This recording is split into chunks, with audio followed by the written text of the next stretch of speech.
Halo semuanya, selamat datang di pembahasan kita kali ini. Hari ini kita bakal ngulik tuntas sistem coret taks yang baru.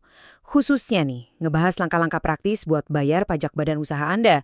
Dan tahu nggak sih, semua proses yang kelihatannya panjang ini ternyata berawal dari satu pondasi yang super penting, yaitu memastikan data susunan direktur Anda sudah terekam dengan sempurna di awal. Yuk, langsung aja kita mulai. Nah, ini dia rute perjalanan kita hari ini. Kita akan jalan-jalan dari pengenalan sistem coret taks, konfirmasi profil, memperbarui data direktur, rekapitulasi penghasilan, unggah dokumen, sampai ke tahap akhir banget yaitu simpan, bayar, dan lapor. Oke, kita masuk ke bagian pertama, pengenalan sistem coret taks badan. Begitu Anda pertama kali buka konsep SPT, Anda bakal langsung disambut sama tampilan yang rapi ini. Ada 10 bagian induk SPT, dari A sampai J. Yang bikin lega, sistem ini ternyata banyak banget pakai data yang udah terisi otomatis dari sananya, alias pre-populated data. Ini benar-benar kabar baik buat tim admin Anda. Coretex ini secara default udah otomatis nyiapin formulir-formulir utama, mulai dari induk SPT, daftar direktur, sampai hitungan biaya pinjaman. Bayangin aja, beban Anda buat ngetik manual dari nol bakal jauh berkurang sejak hari pertama. Lanjut ke bagian kedua. Konfirmasi profil dan metode.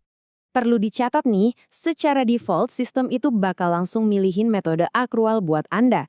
Anda cuma bisa pakai metode kas kalau perusahaan Anda memang sebelumnya sudah ngajuin dan dapat izin resmi dari otoritas pajak ya. Jadi pastiin dulu pilihannya udah benar. Terus gimana kalau ternyata ada data kontak yang salah? Misalnya email buat urusan pajak diganti. Tenang, gampang banget kok. Tinggal ikutin aja 5 klik simple ini di portal.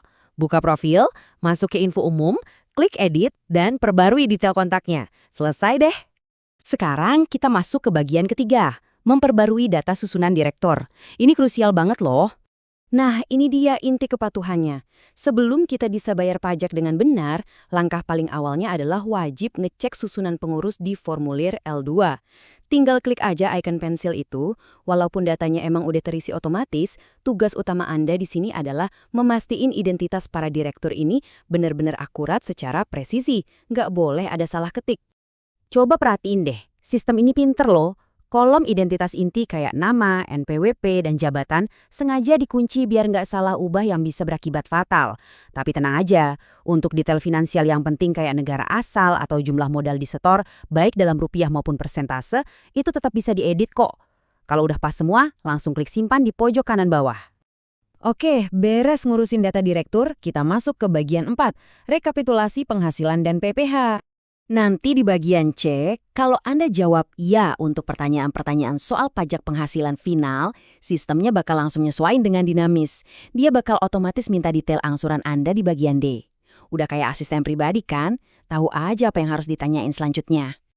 Oh ya, khusus buat teman-teman UMKM yang pakai aturan PP 55, bagian ini tuh penting banget. Disinilah Anda wajib ngelaporin dasar pengenaan pajak dari peredaran bruto Anda, terus tinggal masukin tarif pajak final 0,5% atas pajak yang emang udah Anda bayar sendiri sebelumnya. Masuk ke bagian 5, mengunggah dokumen lampiran wajib. Waktunya nyiapin bukti pendukung nih. Tergantung gimana bentuk perusahaan Anda, ada dokumen spesifik yang wajib dilampirin. Contohnya nih, kalau statusnya BUT, Anda wajib banget unggah laporan keuangan konsolidasi.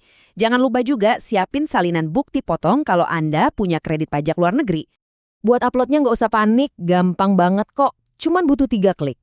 Pilih file PDF yang udah siap di komputer Anda, klik buka, dan filenya langsung nempel masuk ke alur Corepex dengan mulus. Akhirnya kita sampai di puncak perjalanannya. Bagian 6, simpan, bayar, dan lapor. Coba lihat tabel ringkasan ini sebentar. Ini ngebantu banget buat misahin mana formulir yang beneran wajib dan mana yang kondisional. Kita juga jadi kebayang gimana data otomatis dari sistem bersinergi sama data yang harus kita masukin manual. Tahu nggak kenapa ini keren? Dari semua formulir itu, pas banget ada 17 formulir yang pakai kombinasi data otomatis dan input manual. Ini tuh bukti nyata seberapa besar beban administratif yang udah dipangkas sama Coretex. Bikin proses menuju pembayaran jadi jauh lebih ringan buat Anda. Nah, dua tombol di bawah ini ibarat garis finishnya. Dan Anda pegang kendali penuh. Mau simpen draftnya dulu buat dicek-cek lagi? Klik aja simpen konsep. Tapi kalau udah yakin dan mantap, langsung hajar tombol bayar dan lapor. Tombol inilah yang nantinya bakalan keluarin kode billing sah supaya Anda bisa langsung melunasi kewajiban pajaknya. Jadi gitu ya alur lengkapnya. Ingat, proses pajak badan yang sukses itu nggak melulu dimulai dari ngitung angka, tapi justru berawal dari akurasi data pengurus dan direktur Anda. Kalau pondasi awalnya udah benar, otomatisasi coret teks ini bakal nuntun Anda sampai ke garis finish pembayaran dengan gampang banget. Pertanyaannya sekarang, apakah data pengurus dan dokumen perusahaan Anda udah benar-benar rapi dan siap buat ngadepin era perpajakan yang baru ini? Terima kasih udah ngikutin pembahasan kita kali ini, dan sampai jumpa!